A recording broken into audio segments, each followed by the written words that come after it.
how do you see batteries disrupting the current power markets, the current power monopolies?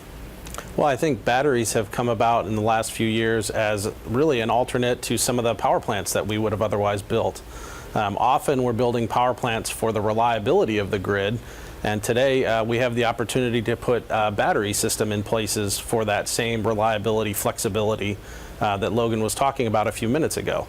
And this is a perfect complement to the kinds of renewable generation that is really the main driver of new energy. Michael, how big a driver is transportation in terms of driving battery development and growth?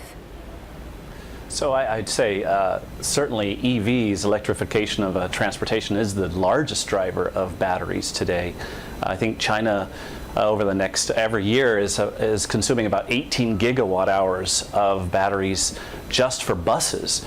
And they are transitioning, I think, all of their bus fleets to zero emission technologies, electrifying their platforms, which kind of produces an energy agnostic platform that can use solar energy, wind energy, coal energy, whatever the electron they need is adaptable. So as they clean up their technology, the adaptable technology immediately uses to do energy.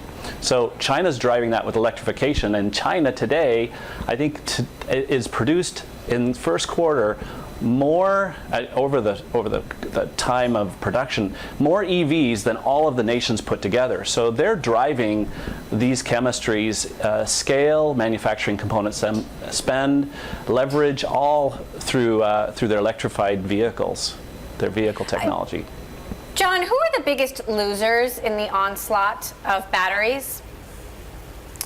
Well, I don't know that it's so much the losers of it. I think it's just the fact that we have an electrical infrastructure that we have to continue to invest in. Electricity is very fundamental to economic growth everywhere in the globe. As assets age out, old power plants, old transmission lines, and things have to be replaced, what we're finding is batteries in large format systems are just a better way to rebuild that infrastructure. So we're finding batteries that go on the grid and substitute in some cases for jobs we did with transmission lines.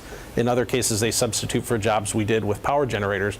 But in all cases, they're really complementing the grid. They're making it cheaper, they're making it more reliable, and they're making it cleaner. Michael, it's not all smooth sailing ahead, though. I mean, there are some things about batteries that I understand keep you up at night. What are they?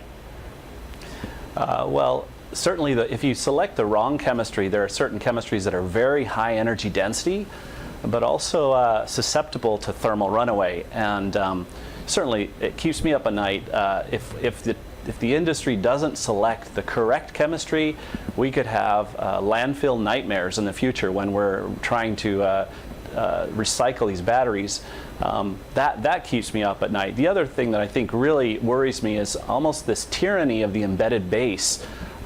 I do believe we're displacing industries, entire industries. The internal combustion engine technologies, I believe, will be in the past. Electrified transportation is more reliable, it's more sustainable, it's adaptable.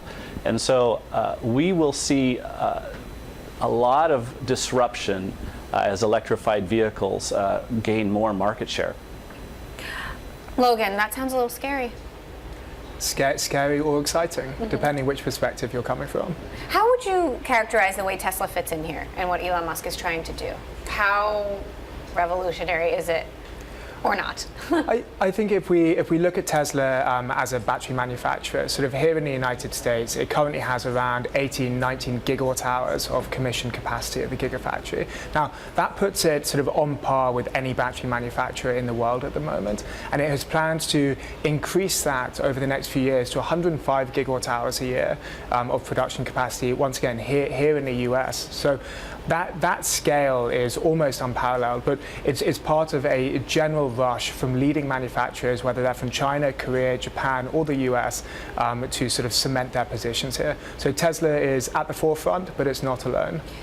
John, being, from, an industry that is being disrupted again and again, what do you think are the main trends that are going to shape how batteries grow and develop over the next few decades?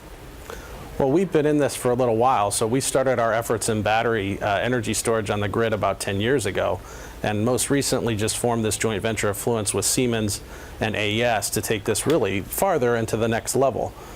Today, we've already deployed battery systems in 16 countries around the globe. We've got some of the largest systems existing in places like Arizona, California, Hawaii, New York coming online, but other places as well, the United Kingdom, Australia, Japan, around the world. So I think we're recognizing the fact that storage is here. It's supplied in a quantity that can replace some of the traditional solutions like power plants, and it's fitting a lot of our policy goals. It's cleaner, it's more compact, it fits in urban areas where we can't build power plants today, and it allows our grids to be flexible and take the best advantage of the renewables that are being built all over. So, Michael, when will my home and my car be run on batteries? And every home and car? Is that in the future? Certainly in the future. It's one of the only sustainable solutions. You know, if we're looking at true zero-emission technologies or a zero-emission ecosystem where you start with renewable power and you make it relevant, firm and dispatchable to the grid, you use environmentally friendly batteries like we were talking about to balance and then dispatch that power and then responsibly use that power for electrified transportation or LED lighting systems in homes. That ecosystem, I believe, is the only sustainable ecosystem in the future. We can't depend on finite fuels that pollute our air and our water. We're going to have to turn more and more to renewable power to be relevant. Companies that will select those will stay relevant in the future.